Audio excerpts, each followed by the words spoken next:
Hey, welcome. My name is Daniel, and this is Metal Sharpens Metal, the place where I analyze heavy music from a Christian worldview. Today, we are finally getting around to one of the biggest Christian metal names, Wolves at the Gate. Nick H., I am sorry, this is not Lowborn. We are going to listen to The Cure today. And Lowborn is a Christmas song. I mean, just you don't have to worry about it. We'll get to that, okay? I was looking for a song to start this band off on the channel with, and I was listening through and just the chorus of this one hits just a special cockle of my heart. It just warms it and makes me want to go do manly things like we keep talking about. Either rip trees out of the ground or you plant them in. Either way, you're lifting something that's usually much heavier than what you can normally lift because of the power of music. Unlike Japanese anime, it's not about the power of friendship. It's not about the power of the heart ring or the soul ring or the earth ring. It's the power of music, metal music. Metal is a strong element. Metal music makes you a strong human. I have spoken. I believe I've made my case. Hope you guys enjoy the song. Let's go check it out. All right, we've got a lyric video today. Don't have to keep up with scrolling. It's a good day.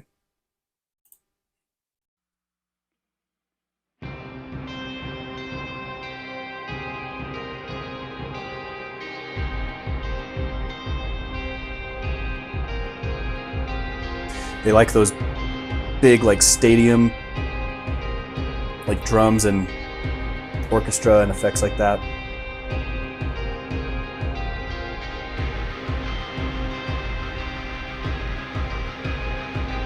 It's a good intro, good little lead line.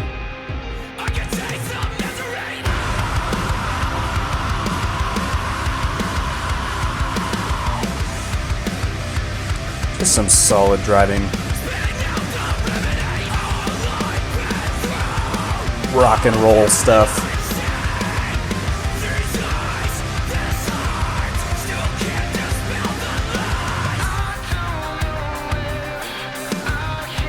That was a great intro.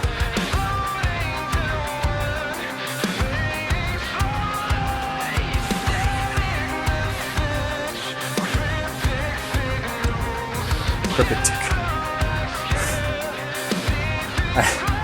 Sorry, but these solid state lyric videos sometimes have some typos.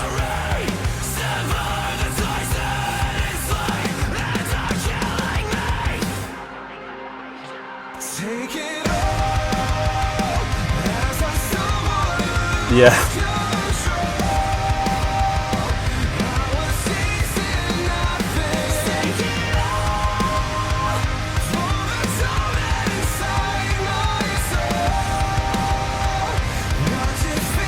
My soul leapt up to meet him at that note.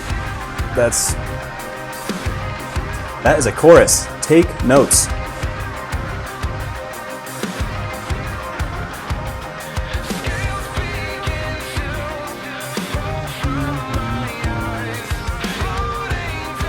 These kind of descending notes, I like that. I like that theme for how the lyrics are painting the picture.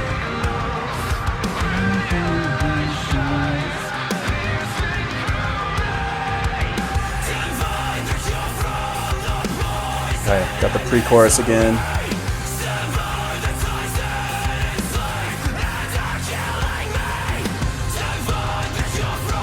Double length. Clicky drums.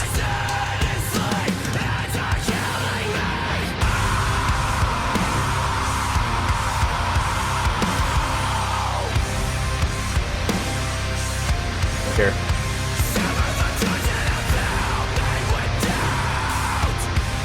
Triplets, baby.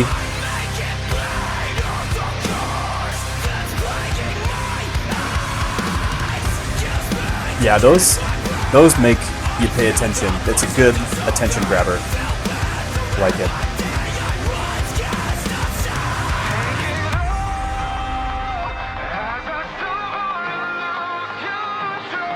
Yep.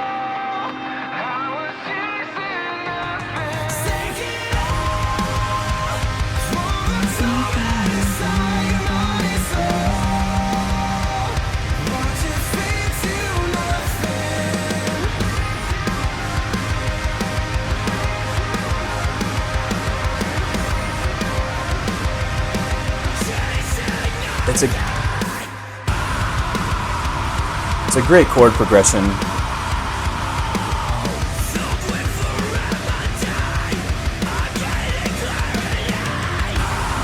I love that intensity rising in the screams there.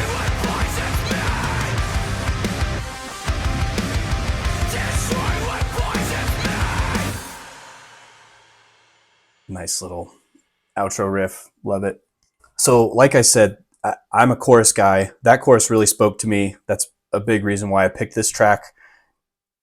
The way that it works together. If you take the first three notes, take it all, and then the second time he does it, take it all. I think he starts at that same note that he ended the first chorus at. And I think those are harmonies of each other, third intervals. I don't know these things. I just know that they work together. They sound really good. They make me want to do strongman things. You know, it's just... Why don't we pump some iron? Anybody want to pump up? It's a great driving chorus, lots of energy. And the theme of the lyrics with that energy, it totally meshes. The lyrics are talking about some very uplifting things. We'll get to that.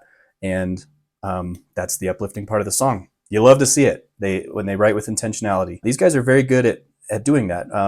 Writing thematically, having those intros that set up a stage and then build into the big chorus. They do the breakdown, like the kind of rock and roll post-hardcore breakdown. And so, yeah, it's just, these guys are great. They are very good songwriters, super consistent. Yeah, I love it. Now, after all that positivity, the only thing that I have against you, Wolves at the Gate, is that sometimes your music is begging for a little bit more heaviness. Like literally, it calls me up begging weekly.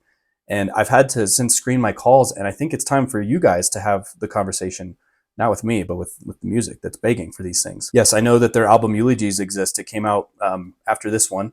And I forgot a thing again. 1 second. There we go.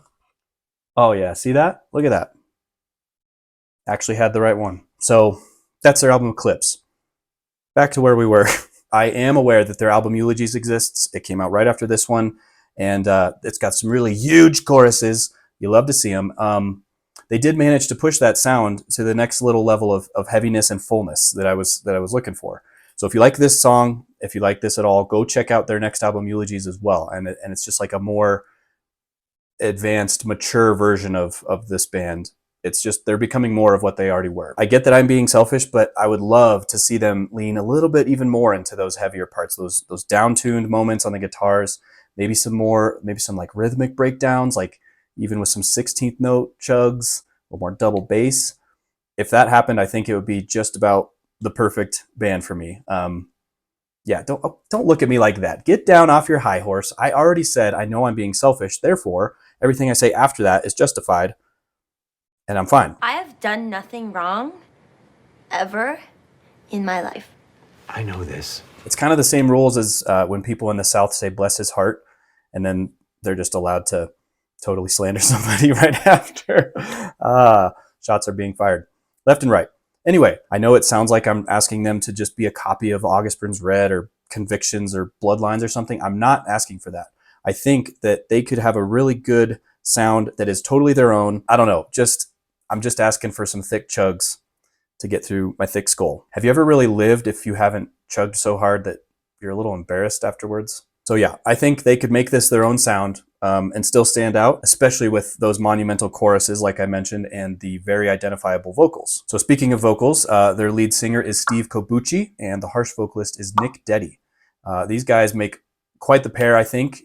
Steve has that certain je ne sais quoi in his vocals that I love. I've talked about it a few different times. I call it manly core. It's like that lower register, deeper timbre, however you want to call that. Vocalists like Mateo from Novelists had this, Brennan from Haste the Day. And actually, I found a lot of similarity between Steve's voice and Dustin from Thrice, to the point where I was thinking that I was hearing Dustin being like a guest vocal on a Wolves at the Gate track. And actually, I feel like Steve has even captured and kept that more youthful sound that Dustin had in some of the past Thrice albums. I'm not giving Dustin any flack for his voice, but yeah, the more youthful kind of version of Dustin's voice, Steve still has that. I love it. Very good tone. He's got a big range, like that note in that chorus. That's a pretty high note pretty high note. And yeah, he nails it. And it mixes so well with Nick's very professional sounding screams. Like it just sounds so consistent, and he's well practiced and has like very good technique. So it adds tons of intensity to the tracks where it needs to be. They are a great pair. While I was doing some of the research for this video, something kept pulling at my mind and I couldn't shake it. I couldn't put my finger on it, but I had the feeling that the band was hiding something from us. So for anyone out there who knows, are Steve Kobuchi and Matt Greiner cousins?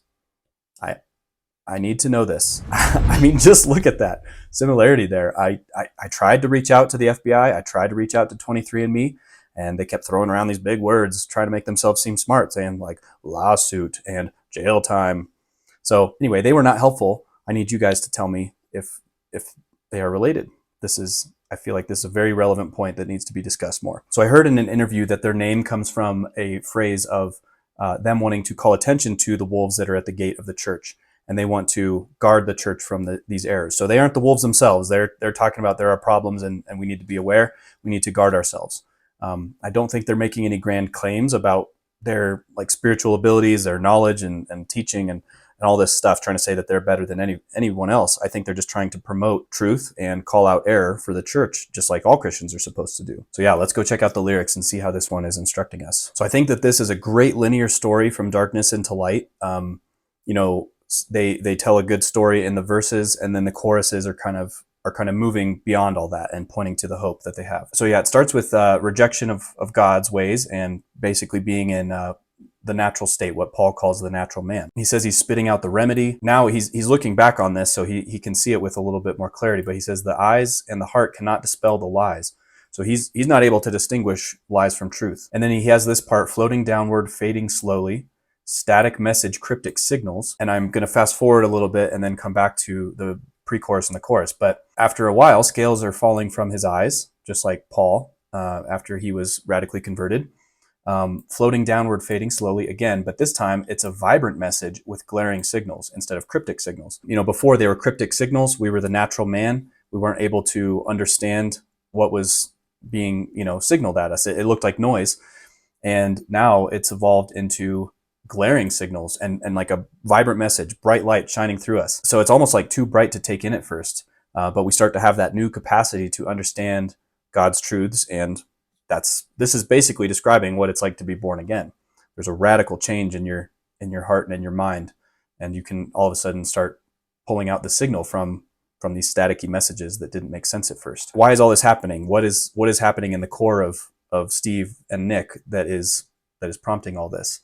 Well, the pre-chorus, divide the cure from the poison and misery. So there's a difference between this medicine that might taste bitter and look, unappealing, and all the misery and the poison that's in our hearts naturally. So let's sever the ties that enslave us and are killing us. And the way they do that is they take it all. They take the whole cure down the hatch, right? I was chasing nothing. So now he can recognize, some of these lies that he referred to earlier. Take it all. And now it seems like it says all the torment inside my soul, like take that away from me.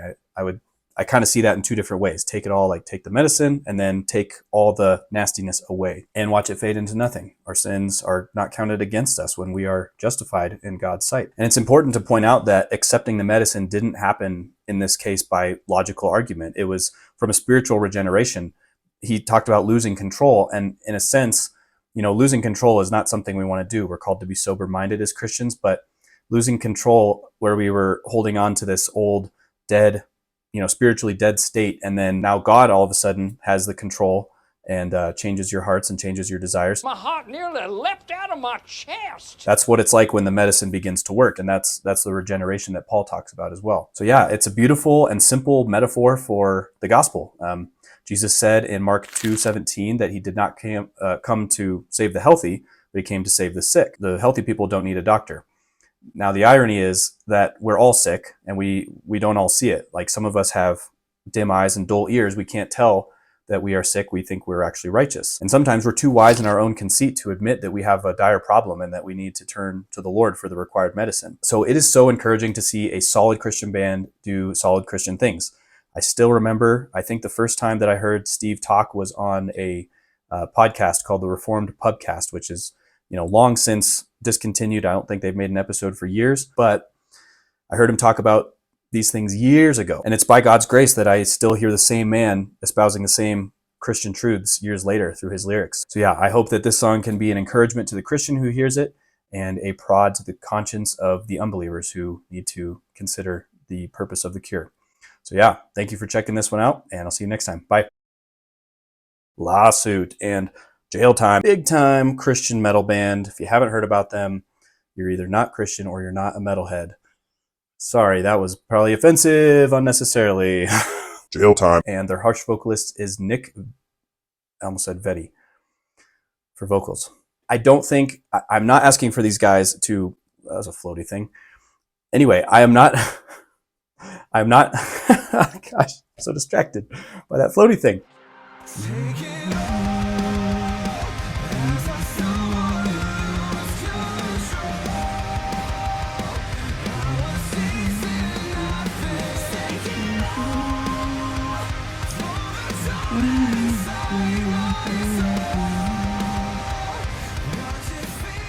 And I'll see you next time. Bye.